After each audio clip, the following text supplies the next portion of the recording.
On today's podcast, we share insight on building culture from our clinics and interviews with 7 coaches. I want to start by sharing a definition from Brian Kight, who's appeared on this podcast often.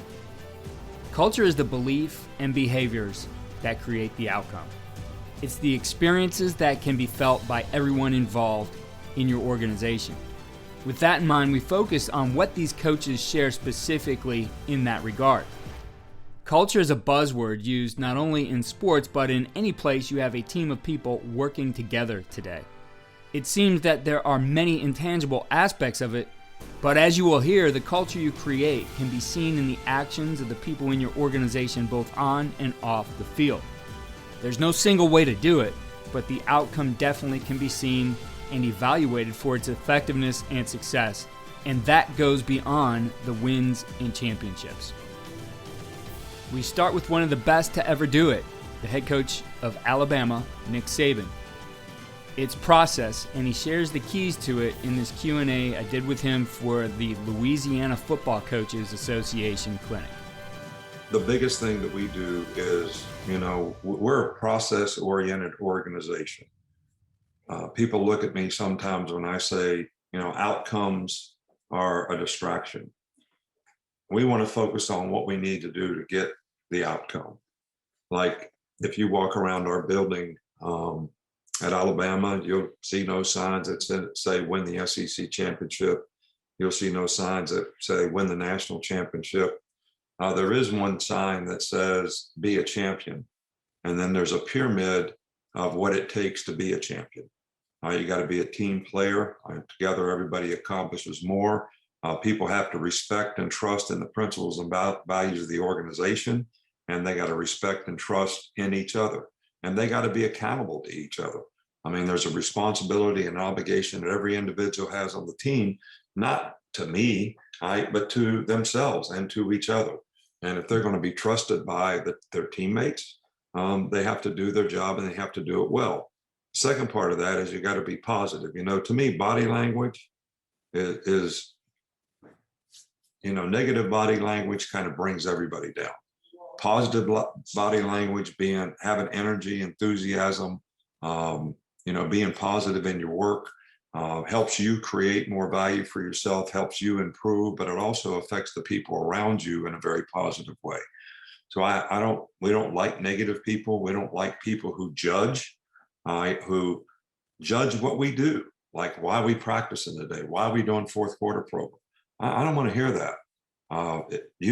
That's a principle and value of the organization that you choose to buy into. And when you buy into it, you need to go about it in a positive way, which is going to help you get better, and it's going to help us get better. And the third thing is everybody's got to be responsible for their own self-determination.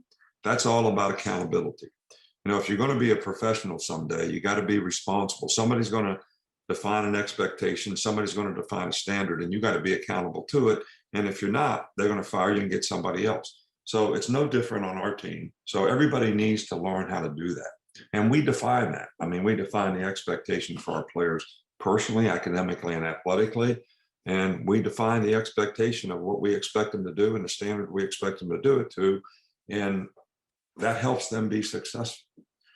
So, and the last thing is you got to have work ethic, you got to have character, you got to have discipline, you got to have self-discipline to make choices and decisions that are going to benefit you and help you make the kind of choices and decisions that are going to create value for you in your future.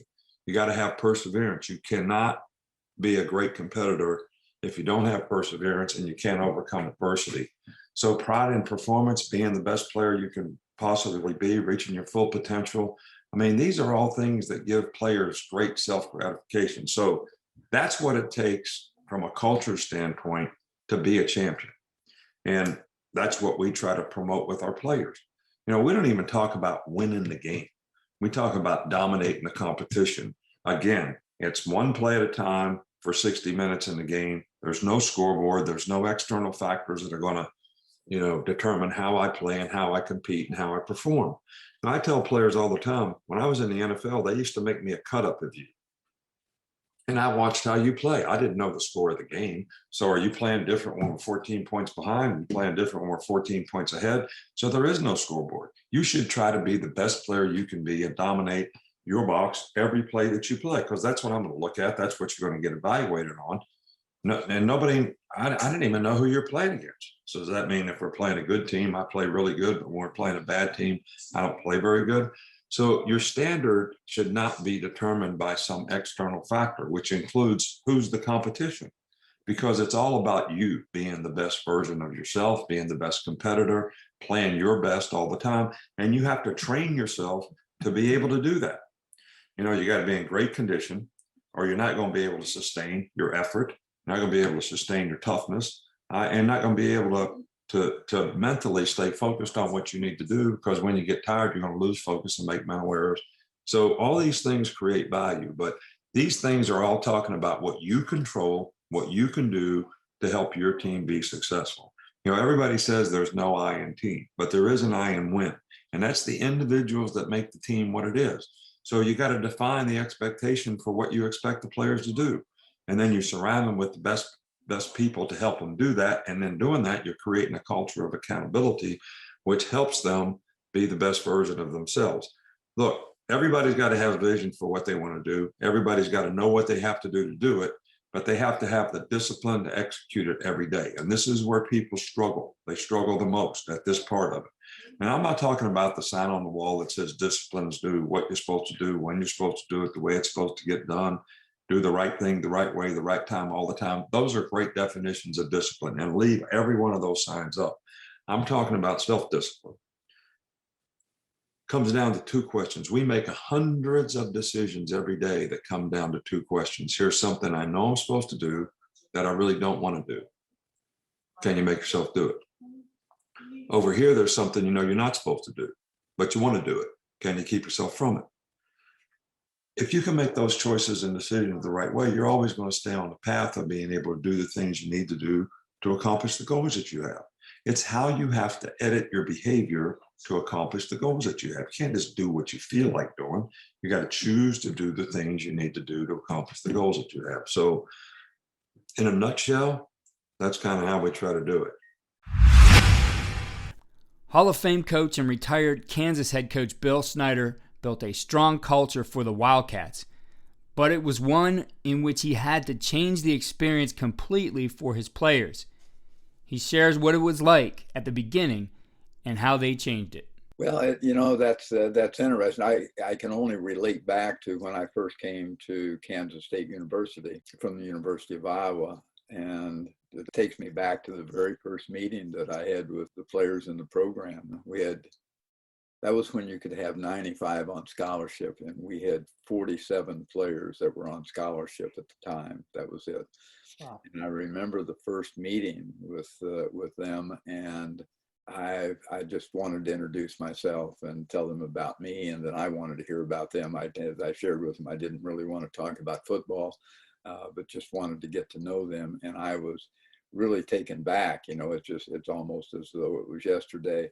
And I remember young people getting up to speak and the things that they said. The very first young man that got up, I remember, said, "Coach, it's early December and there's snow on the ground and it's cold out, and you look around and we all have jackets on, but nobody has a leather jacket on." And he said, "We're all too embarrassed to wear them." There wasn't a player in that room that had ever participated in a football game that they had won at that university. Wow. And another young guy got up and said, "Coach," he said, "we don't go to classes on Monday." And another young guy got up and said, "Coach, most of us don't go on Tuesday either, after ball games." And they talked about the social life, and there's an area in Manhattan called Aggieville, which right next to the university, in an entertainment area, and students, flock down there during the course of the year, and particularly on weekends. And our players said, "Coach, you don't know about that area, but everyone goes there." He said, "Players don't. We don't go because we're too embarrassed."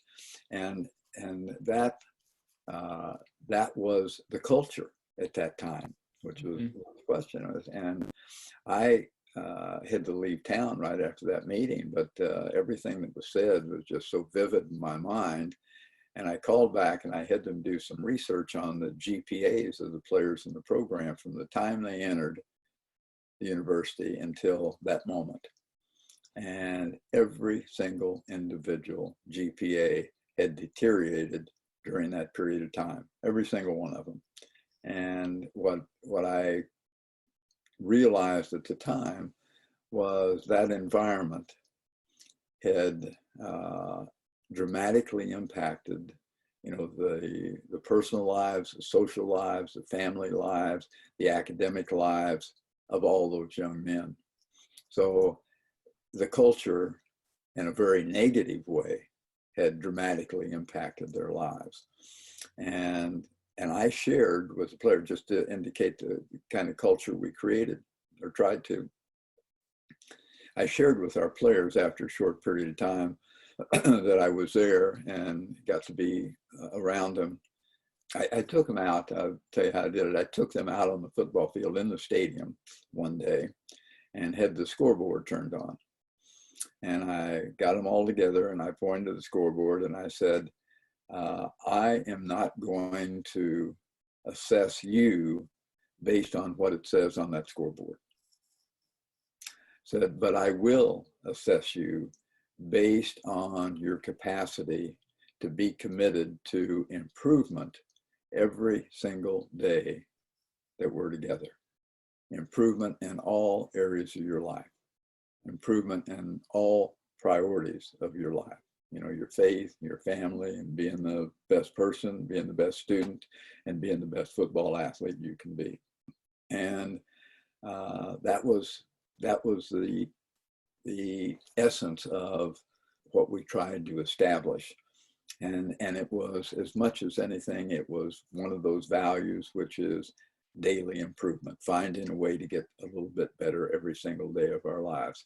And it was a matter of just becoming a little bit better. It wasn't reaching the upper echelon of things that are important to us. It was just gradually taking the steps to get there, which was learning how to achieve goals. And that in itself was a mark of daily improvement.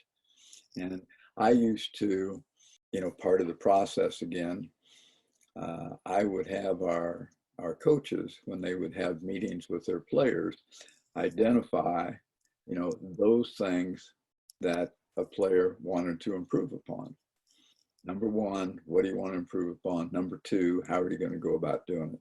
We would have team meetings before we ever got started with football, and shortly after I arrived there, and you were allowed to have more meeting time than you have now. But I would have team meeting every day before they broke up, and I would always start with picking out individuals, asking, what's important to you? What are your priorities? What do you desire to achieve? And they would go around and, I would ask and they'd tell me what was important. But when they would tell me what's important in their life, then I would say, how can you become better at that priority in your life today?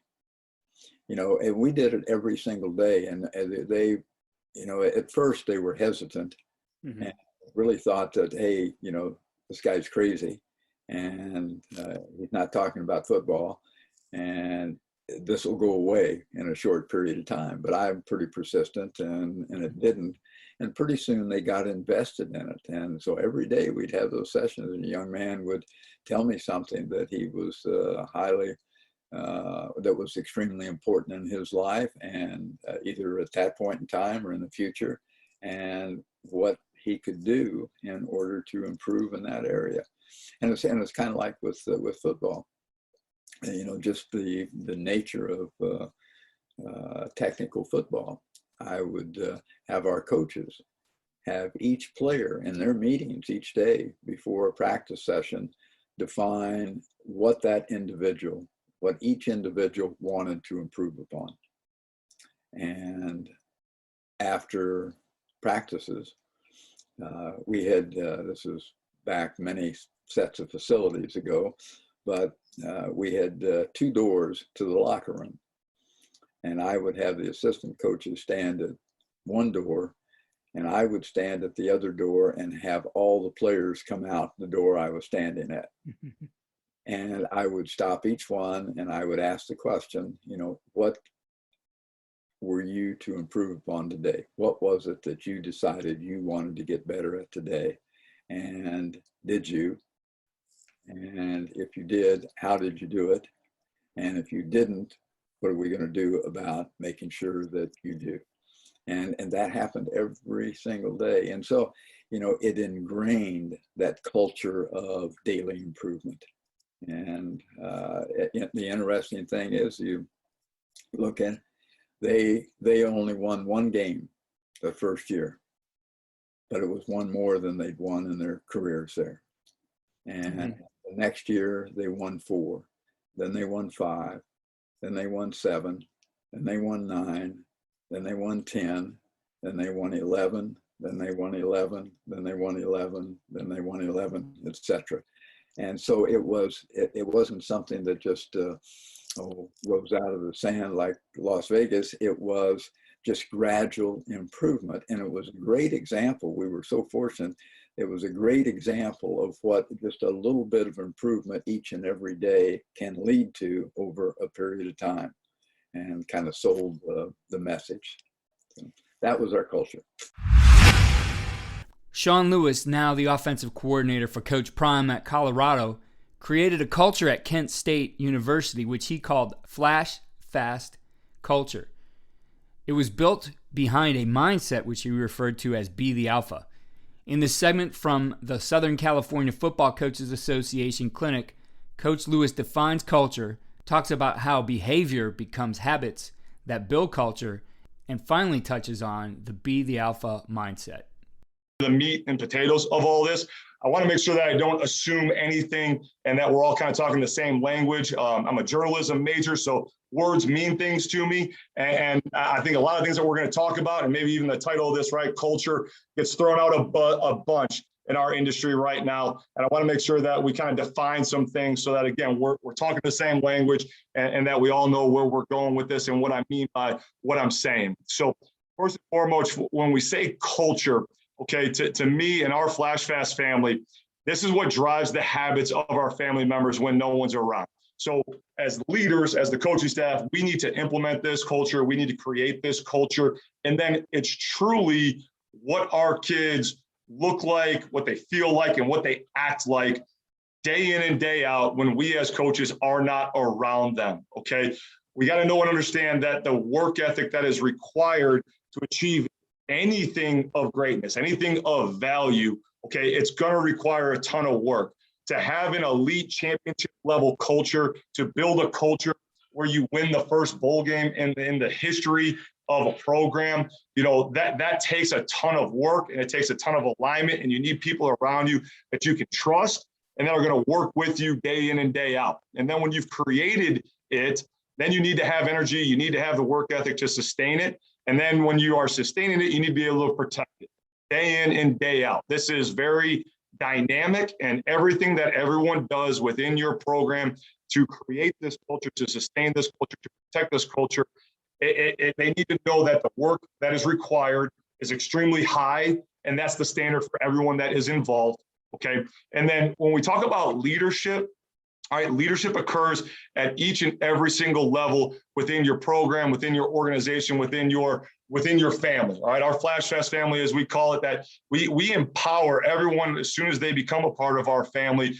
whether it's a brand new freshman that should be, most concerned about who they're dating, who they're going to bring to prom this weekend, but they were an early enrollee, to a graphic intern, to a student manager in the equipment room, to new head trainer, new position coach, new coordinator, whoever it is, they're a leader. They're leading themselves, and there's going to be people that are looking to them to see if they are living and breathing the culture that we are talking about day in and day out. So at every single level, we all need to know and understand that each of us is a leader, all right, within this culture, and that we have to cultivate it. As a head coach, if you're a head coach listening to this talk, you set the tone for everyone.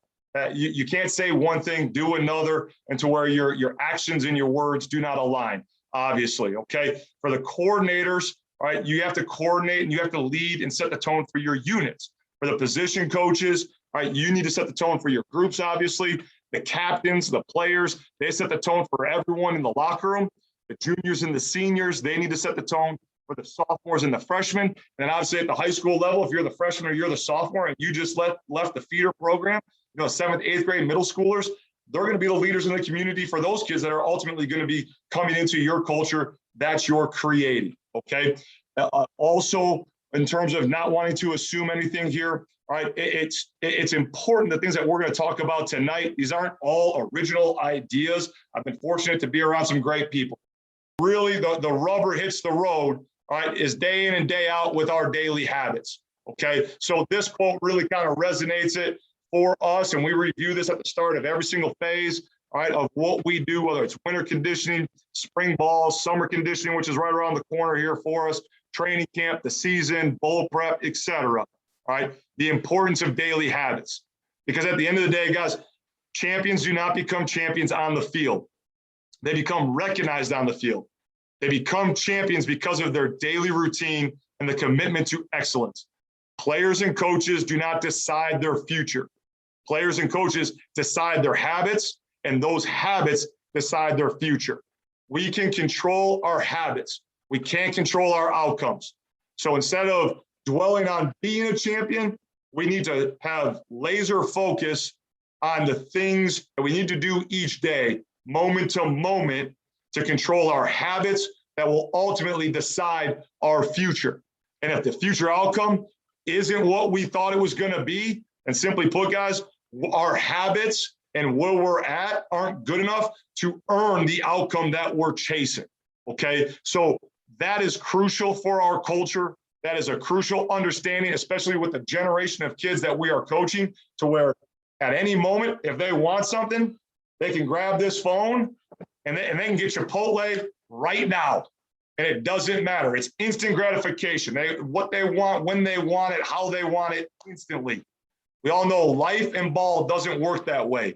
So by talking about this a bunch daily and showing them that they have the power to choose, right, these disciplined daily habits, great things are going to come for them. We say, hey, that's a be the alpha mindset. All right, that an alpha in our program is an individual who consistently improves his or her best on a daily basis and performs when the family needs them most. Okay, so day in and day out, you are working to make marginal gains because you understand the importance that every single day is an opportunity to get better. Every single day is an opportunity to practice with discipline those daily habits. So when the opportunity comes, you're trained for that moment. That opportunity is not an open invitation. The job interview is going to come. The speech is going to come. The semifinal state championship, MAC championship game is going to come, and you're either trained or you're untrained for the moment.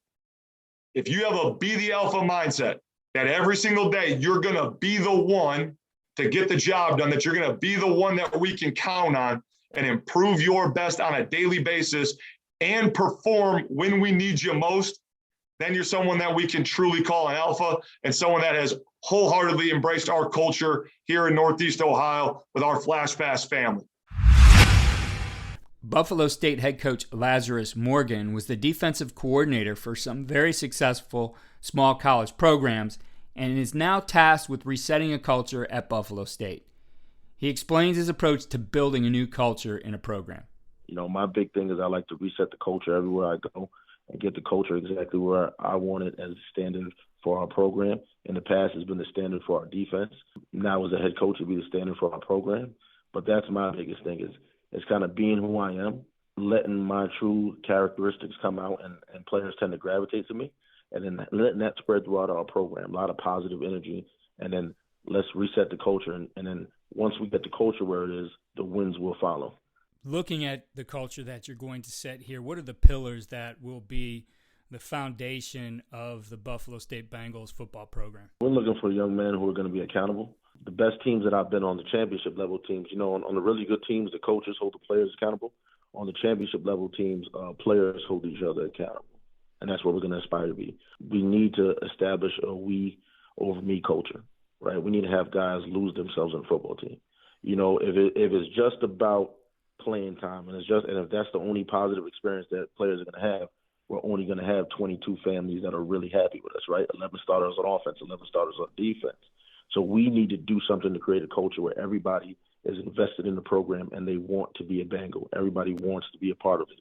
There's no eyes in it, right? It's all about we and what we can do for each other. Once we have that established, I think we can do some really special things with that program. Ralph Isernia, head coach at RPI, notes in this segment that culture shows up on game film. It's about turning belief into team chemistry, and he does that with what he calls the MVP process. He shares his insight in this segment of our interview. I think, as a young coach and going through the profession and you're recruiting and you're watching film on some of these guys and saying, hey, we need to get that kid there. And, he can throw the ball 70 yards and that guy runs a 4.40 and we need to get him. And that guy's, 300 pounds and, he can be a great offensive lineman for us.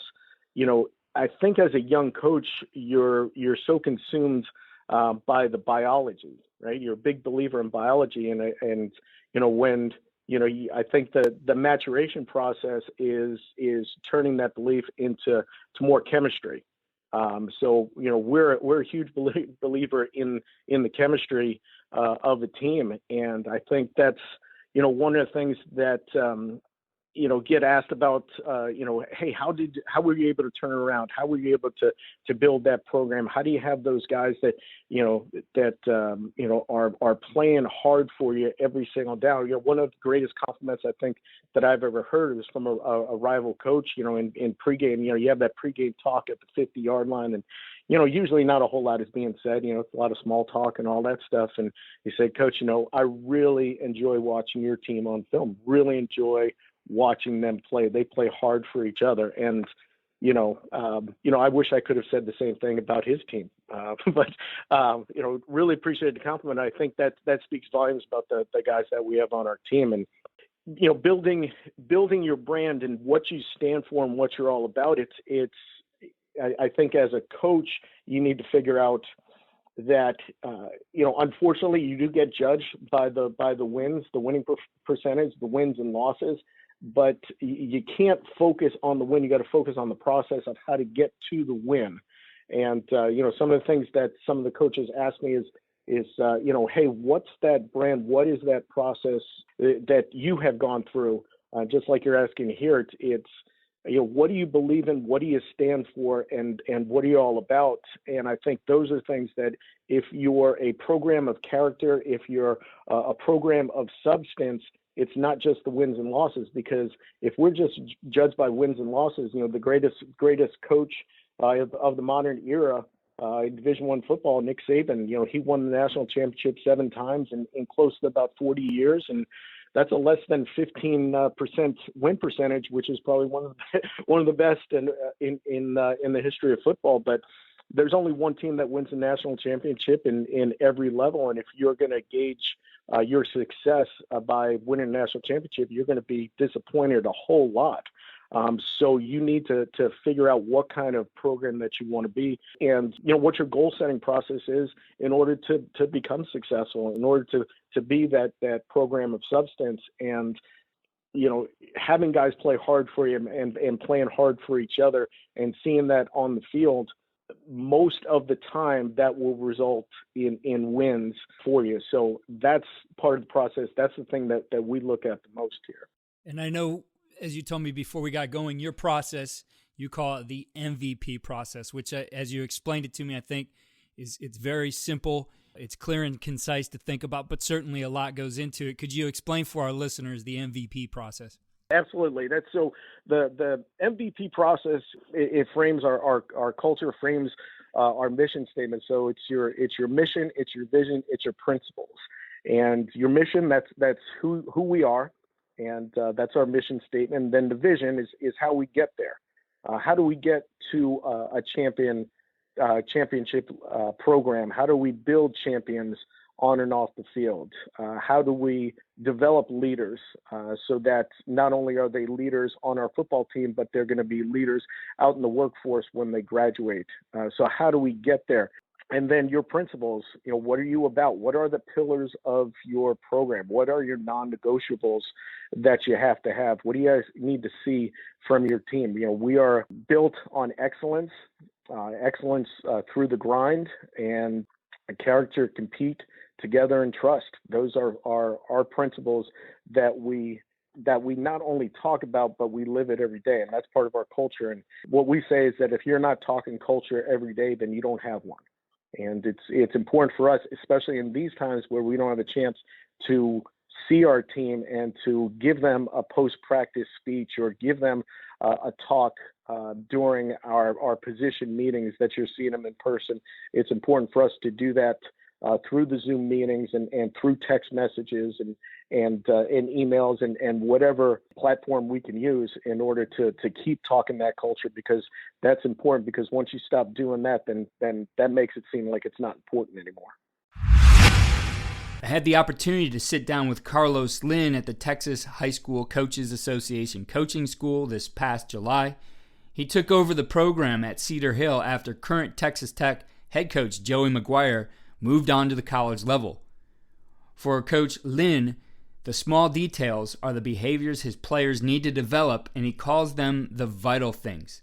They are everything for him in creating a full-service program. Background is a lot like the background of some of these kids.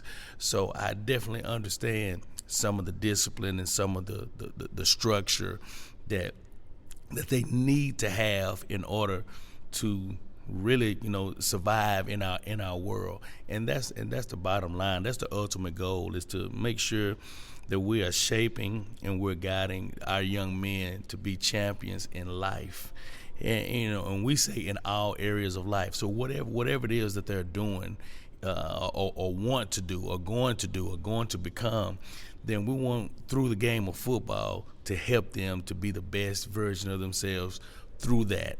So we develop the whole person. We want to make sure that they're not just good, X's and O's. They got to be good. They got to be good guys. They got to be good kids. They got to take care of not just their teammates. They got to take care of of Mr. Roy, who's our custodian in the building. I don't want them just to say yes sir to me. They say yes sir to him because he's serving them, and he's making life special and comfortable for him. He's a part of our team, and sometimes those are stretches for teenagers to kind of grasp that concept.